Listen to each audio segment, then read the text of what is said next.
Well, we were dealing with the aspect of Mahalakshmi.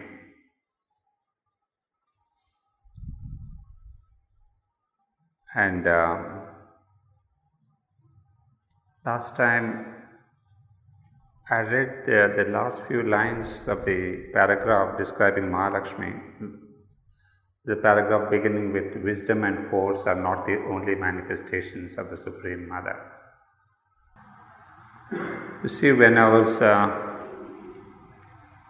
reading this, I have seen that this is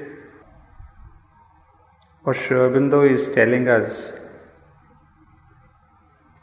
about the different aspects of the Divine Mother.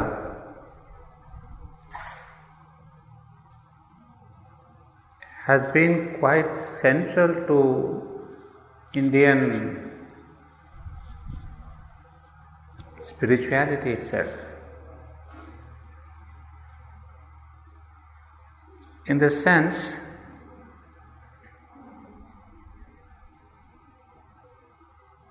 if you look into Indian mythology and the religious stories, you will come across many deities, like we have mentioned to you earlier. There is Durga and Kali and Mahakali and Uma and Parvati, a whole lot of them. And I have been going through some literature on them in the recent days. And I am surprised to see the same thing that Sri Aurobindo is describing here. That is, there is one supreme Shakti, the power, the consciousness force. And in India is pretty common. I mean, I've seen it run through all over mythology, how this Shakti takes different forms to meet different situations. What it means is that this question of the different deities or goddesses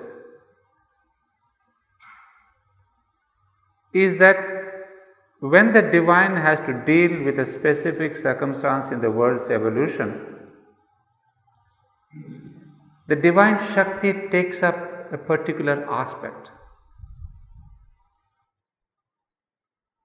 Sometimes when it is to battle an Asura,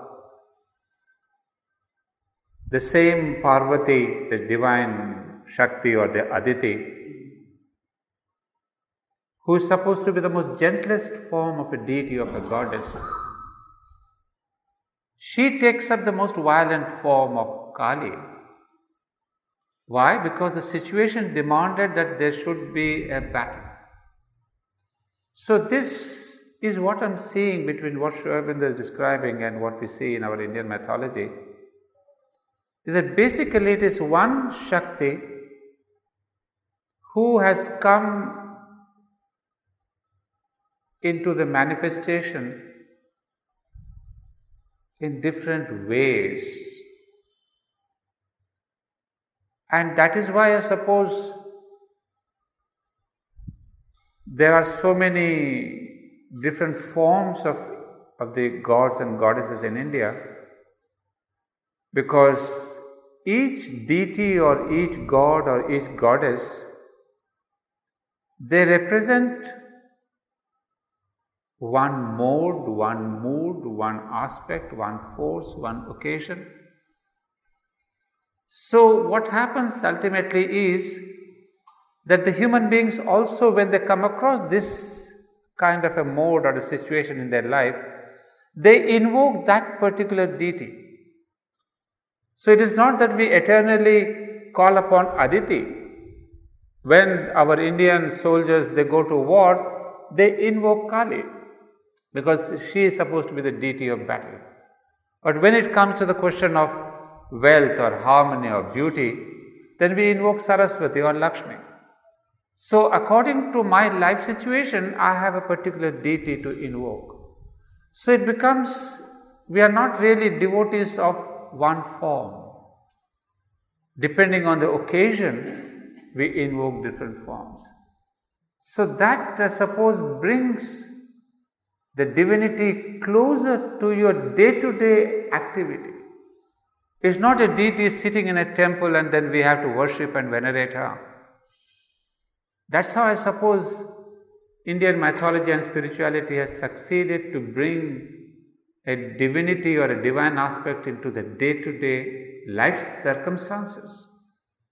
That's what is important. Otherwise, we have not kept God only in the temple and then on top of the temple building a beautiful temple, on top of the mountain building a temple.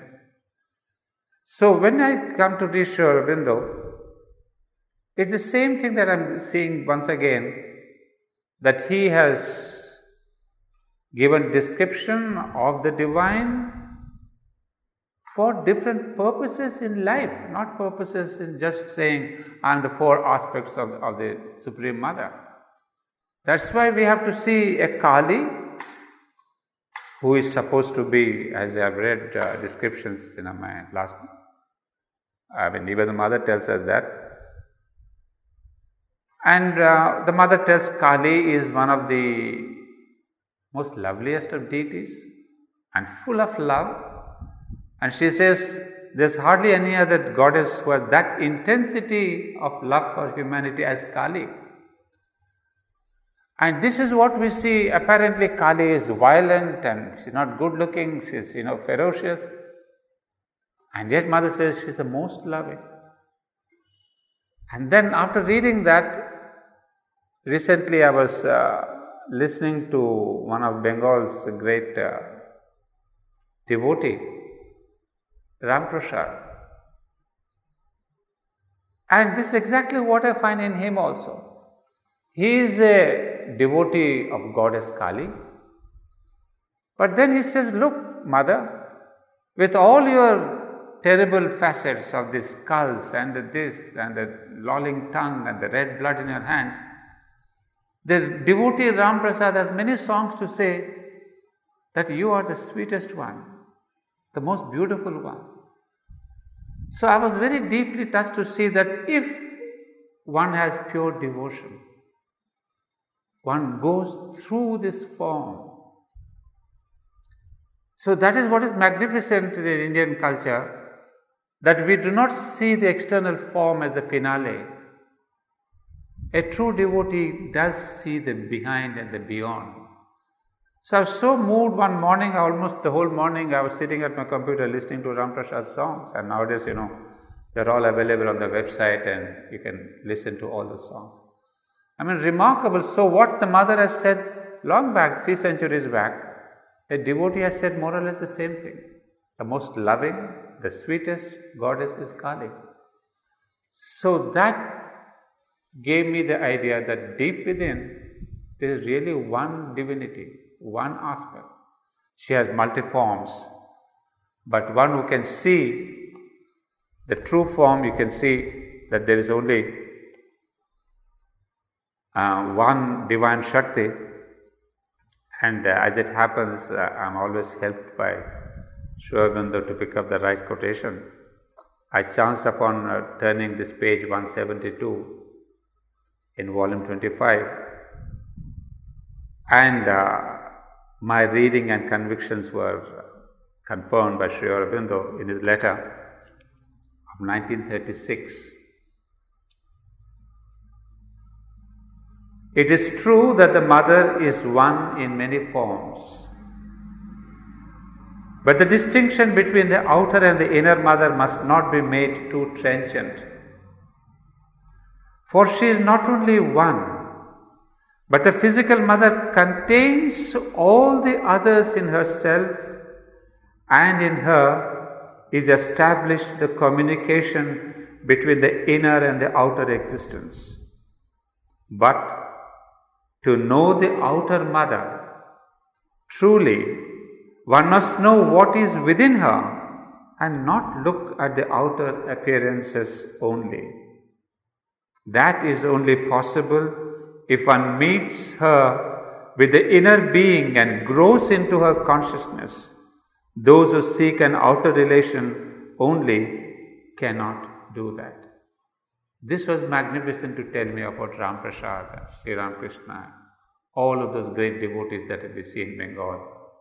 That they are definitely this kind of what Shravan is describing, that is only possible if one meets her with the inner being and grows into her consciousness.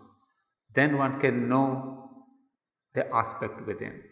In fact, to kind of a complementary to this letter, there's another letter from Mother, written in 1959, that's from volume 16 of the Mother's writings, page 227, 227. I read out the quote. In thinking of me, you must think not only of the outer person, but of what she represents.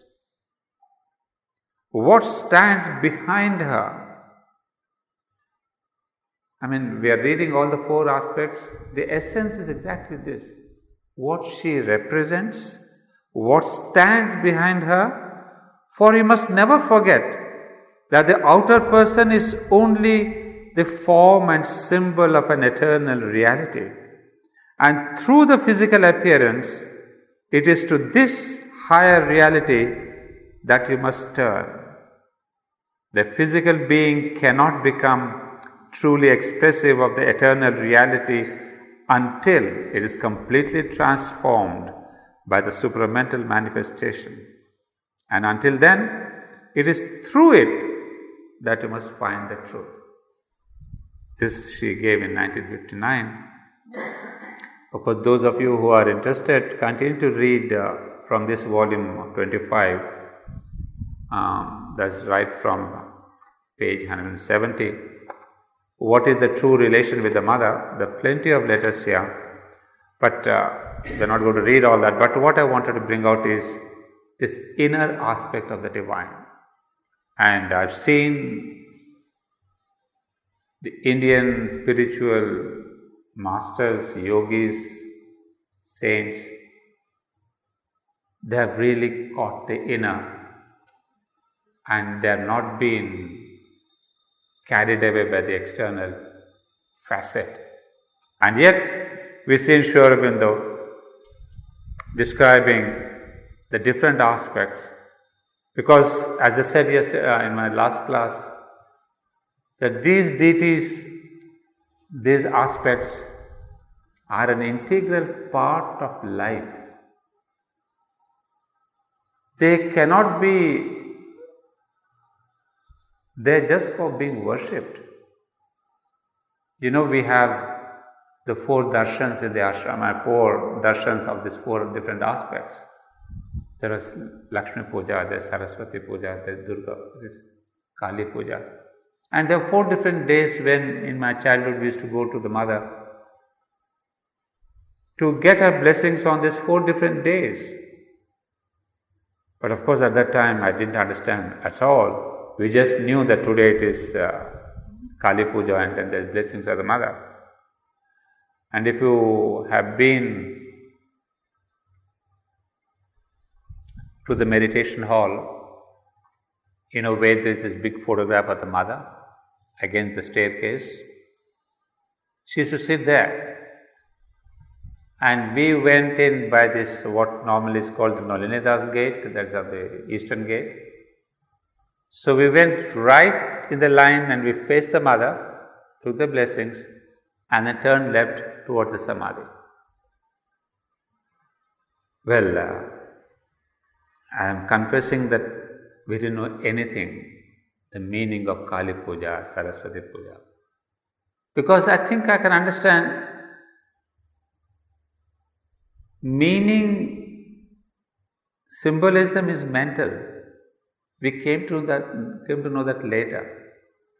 But for us, it was Mother's darshan, to see her. It did not matter what she was, Lakshmi or Durga or whatever it is.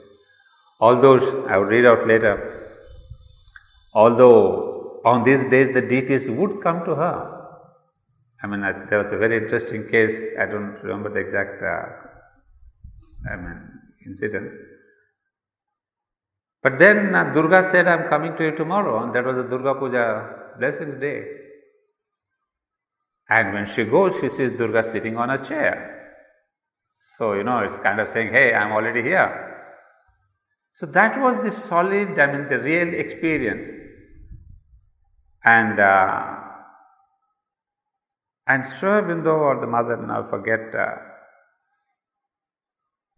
in Bengal there is this Durga Puja every year.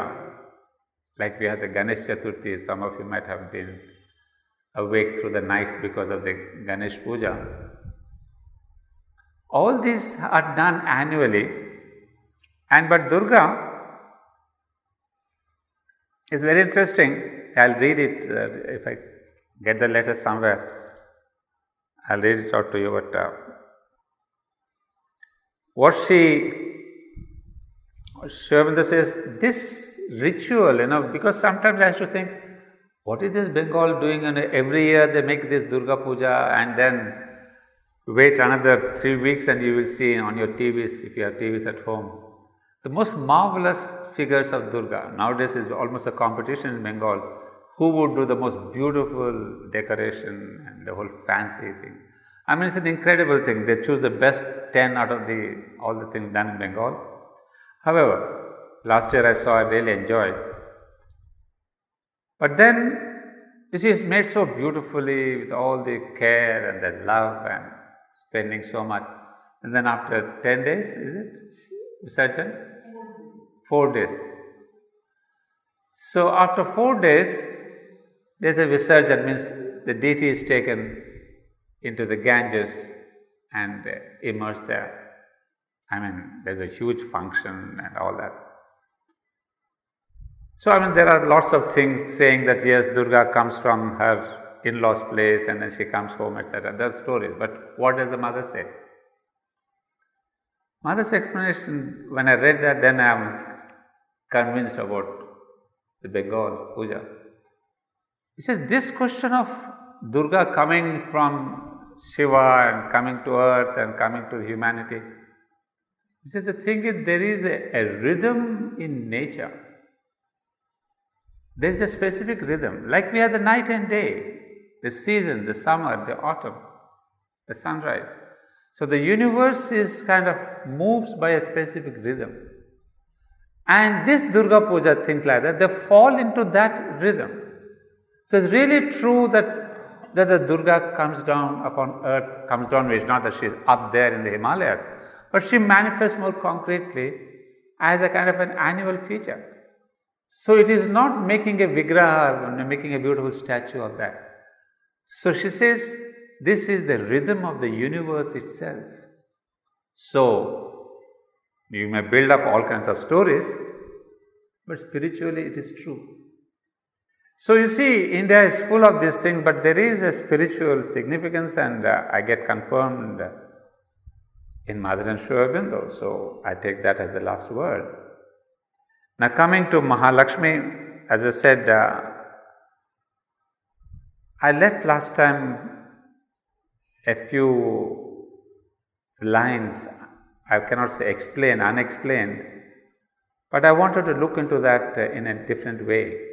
And today I'm going to read out those lines and take a different analysis. I'm going to take up this line, almost the end of this paragraph. Wisdom and force are not the only manifestations. See somewhere in the middle of the paragraph.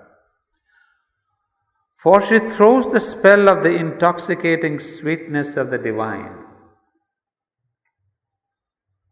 To be close to her is a profound happiness. And to feel her within the heart is to make existence a rapture and a marvel. See, this phrase here, to be close to her is a profound happiness. Well, for me, to understand all this is only to understand them vis-a-vis the Mother and Sri Aurobindo. Otherwise, I cannot connect to these paragraphs or to these sentences. So this one, to be close to her, people in the beginning, there have been cases, to be close to her, it was thought that to be close to her physically, that one must be close to her, go around the mother as much as possible. But then we have plenty of letters here, as I told you, in this chapter on true relation with the mother. And so Sri Aurobindo explains that do not for heaven's sake think that you must be close to her physically, because the real closeness is the inner.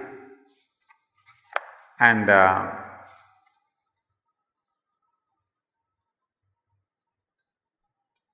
once I start reading this, I'll read too much, so I'm not going to take up these letters. But do read this. The sum and substance is, he always says, don't go by her smiles, don't go by the time that she has spent with you.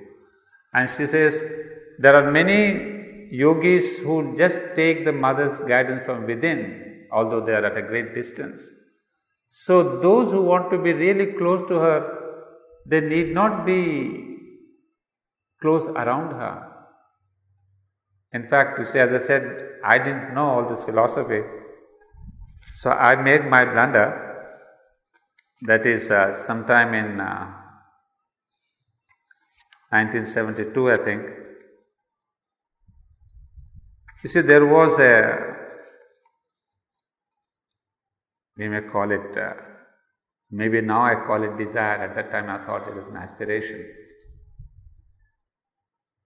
Because knowing what Sri Aurobindo is writing here. But I said, Mother, I also would like to come to see you regularly, once a week or once a month or something. It was a childhood aspiration. Because it's not just obviously a desire, otherwise mother won't fulfill a desire. It must have been a kind of an aspiration. And she granted me once a month. But I did not know that 1973 would be the last year. So when in 72 I wrote to her, she gave me around mid-month, 15th to 17th, one of those dates of every month I could go to her. And it was a great inner longing, if I can say, to be with her was fulfilled. But unfortunately it was short-lived. But there is an interesting incident. I was in Auroville in those days, with that aspiration, looking after the school, that aspiration. And I had taken our children to the second river, on the Kadlur road. And we had gone out on a weekend, and in fact we wrote to the mother. At that time we couldn't do anything without writing to her, that I'm taking the school children, the aspiration school children, to this place, and we are going to stay overnight. So I had my Java motorcycle those days, and the children were on the cycles, and we went there. We had a small camp, and we stayed there, and it was a beautiful river. We found an island and we camped on that island. And we did not know that at night what happens. There is that, what do you call that, when the waters swell up? Tide, high tide. We were all sleeping in the tents. We had our little tent. There was a high tide because we are very close to the ocean. So there was a high tide, and we woke up in the morning.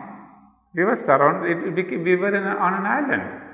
And we were surrounded by water all over. Luckily, the water didn't come into the tents, but we were on an island.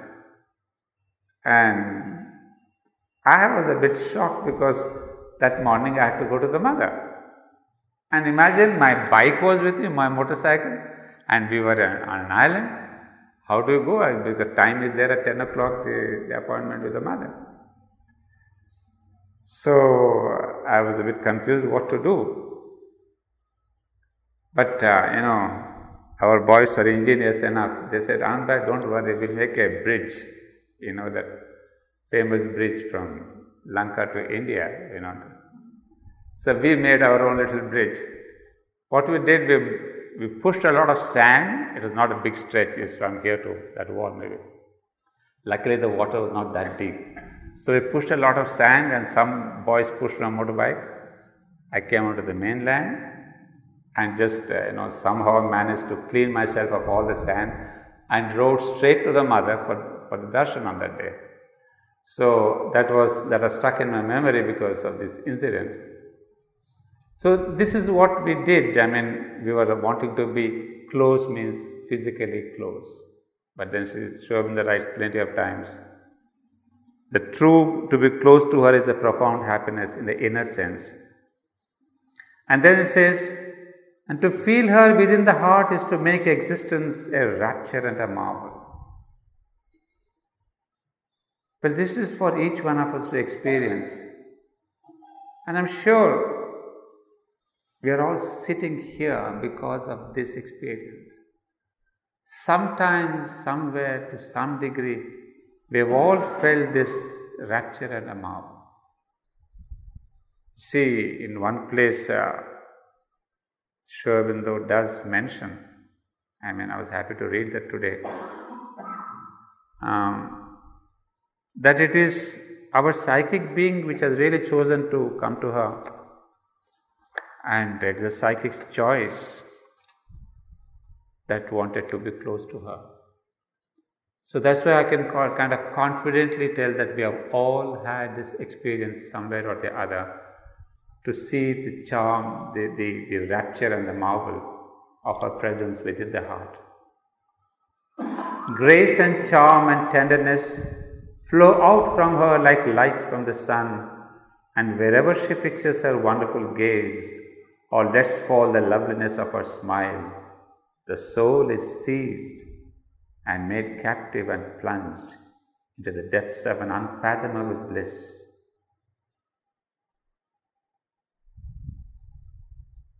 Wherever she fixes her wonderful gaze, the soul is seized and made captive.